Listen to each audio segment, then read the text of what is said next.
Okay, yeah. Miss Payne, what do you do when you come in the classroom in the mornings? What do I do when I come in the classroom in the mornings? Well, I get ready for you all. I take a deep breath, and then I exhale, and I say, I can do this. And you know, I don't get here super early because I have my own children that I have to take to school in the mornings. So I don't really have much time to do a whole lot. But I just make sure that I've got everything set up and ready for you all. Turn the lamps on, turn the music on, and by then it's time for y'all to come in. Okay. What time do we go to reading class? This year, the first reading class starts at 9:30, and then the second reading class starts at a little bit after 12:30. I think 12:35 maybe, and they're 2-hour-long classes. What do you do in reading class? What do I do? What does everybody do? Everybody. Everybody. Well, we have working with words, which is where students work with their word sorts, learning whatever words that they have. And so that has to do with spelling patterns, sometimes vocabulary, word meanings. We have read to self time, where the kids get time to just read whatever good fit books they've chosen. We have working on writing time, and sometimes the kids will work on compass for reading practice, or for grammar mechanics practice. Sometimes we have discussions about what we're reading. Sometimes we have assessments to see how we're doing with our reading. We do a lot. I confer with students. It's a lot of work, and you have to have a lot of stamina to be able to keep up with what you should keep up with for 2 hours. But the kids have done well this year. Why do we have DRA levels? That's a good question. Why do we have DRA levels? Well, DRA actually stands for Diagnostic Reading Assessment. So I give you all that reading assessment so that I can diagnose you, kind of like a doctor diagnoses a patient, to find out where you are as a reader.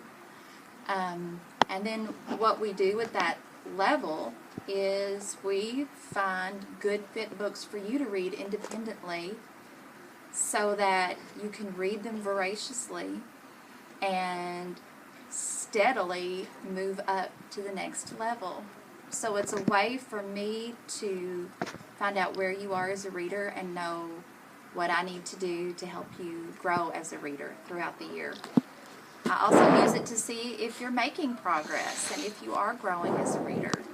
So it's a way to help me develop my instruction, what I teach you, how I teach you, and it's also a way for me to measure your growth as a reader.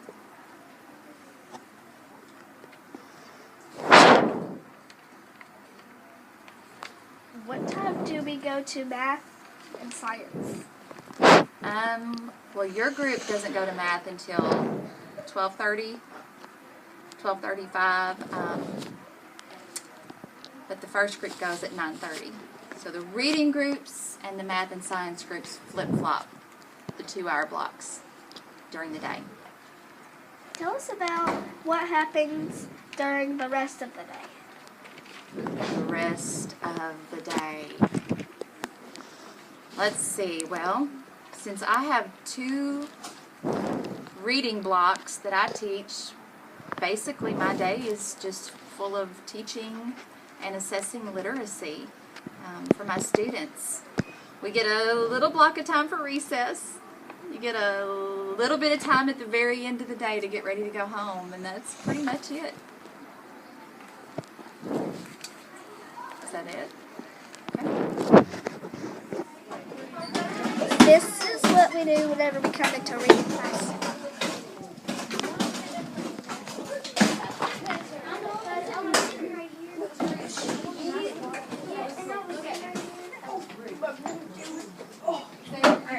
This is Miss Allen. This is our student teacher that you might have a student teacher during reading class or homeroom. Or both. This is the girls at Miss Allen.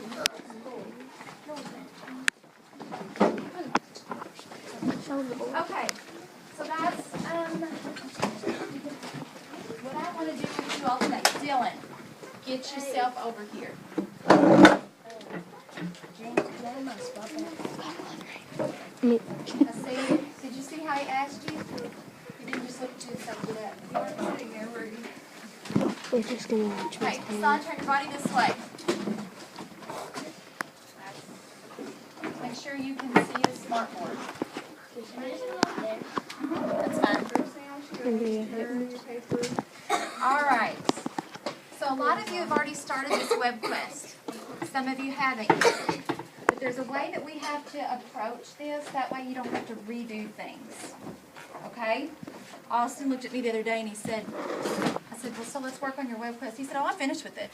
I was like, no way. This web quest is going to take you several days to complete before you can get to work on your PowerPoint. So I just want to show you. And see, the good thing about this web quest is this is something we can continue to work on even like during testing in the afternoons whenever we're so tired of writing. We can work on this and our typing. And then the last week of school, because this is going to go in your portfolio, this final PowerPoint. It's something we're going to send to the middle school to show them how well you can do research. So, and Joshua, you will be doing this web quest as well. Okay, I'll help you get signed in. I know I am. So the first place when you click on the web quest, it takes you here to the introduction. Go over the camera. Right? Yes. The camera.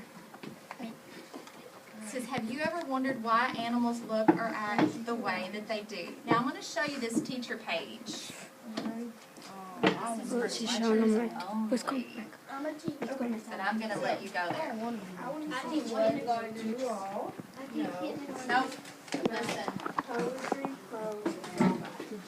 So you're going to do this on your own real quick, and you're going to write everything you know about poetry. So I want you to look at all of these different standards. These are standards. This is what I'm required as a teacher to teach you. Then you're This going one to flip web it over. quest, you're going to be able to do all of this. Look at the very first one.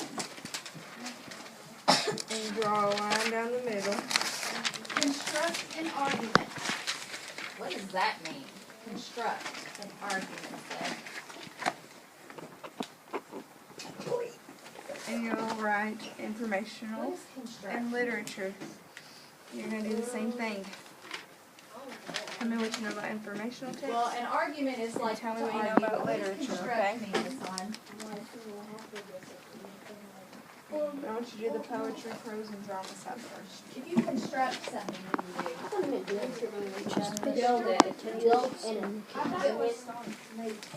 Well, you definitely have to start to build something, but it's make, it's create. Construct is like one of those interesting words, those fancy words. Interesting.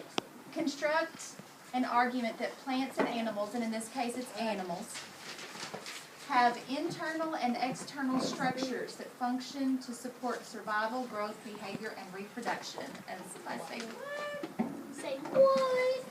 it's a lot of big words. big words. So, with this web quest, Marshall, I don't need a parrot. If you want to research a parrot, that's fine. But I don't need you to be a parrot right now. Capiche?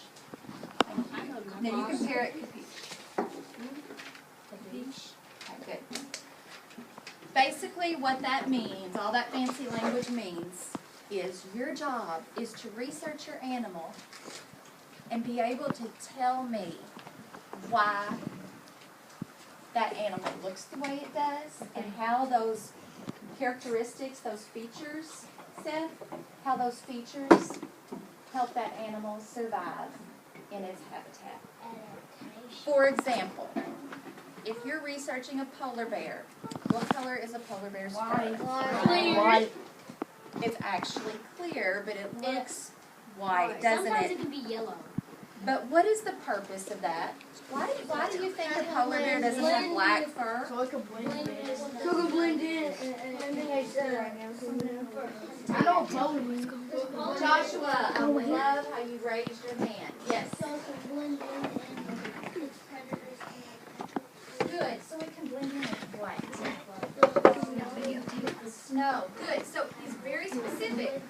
He's saying, hey, I know why. I can infer why its fur is that color. So there are other characteristics that a polar bear has. Now, I'm not researching polar bears, so I'm not sure. But I can tell you, Racing, there are reasons. Every feature that an animal has, there are reasons for it. And it serves some purpose in that animal's survival or in that animal's ability to This is reading capture class. prey We'll get or in small escape groups from a sometimes predator, to do or be able to maneuver through its groups habitat. and learn stuff. So I want you And thinking about you'll do your that DRA as you testing with Miss are Payne reading and go pilot and researching. test. And do you see, look, we've got all of these This is reading class. reading standards that we are addressing too. And then whenever you do your PowerPoint, you're covering this writing standard. So you're actually covering a lot. You're doing a lot with this web. That's why it's important that you take your time with it and don't just after today Think go, of I'm it doing when I this. say. No way. So let's go back to learners. Sometimes No, we'll wait. get into groups. We'll do page. girls do one thing and boys do the So other, your and then we'll job. switch. Choose an animal to research. Thumbs up. You really need it in white too, because That's fine. Okay. So if you haven't chosen your animal to research, James, Joshua, that's you have to hold this if you want to be able to. Hold this. Ben, Up there, let's rock on one it. type of animal.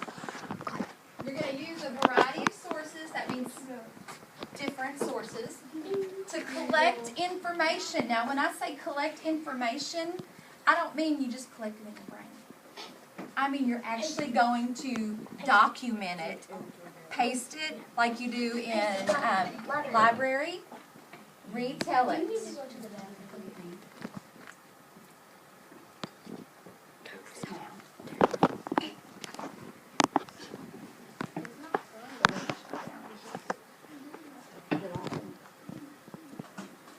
All right. Next, after you've done your research, you've documented everything you're learning. You have to infer how that animal's features and its habitat all work together to help it survive and thrive. What's How that? do you know if it's poetry?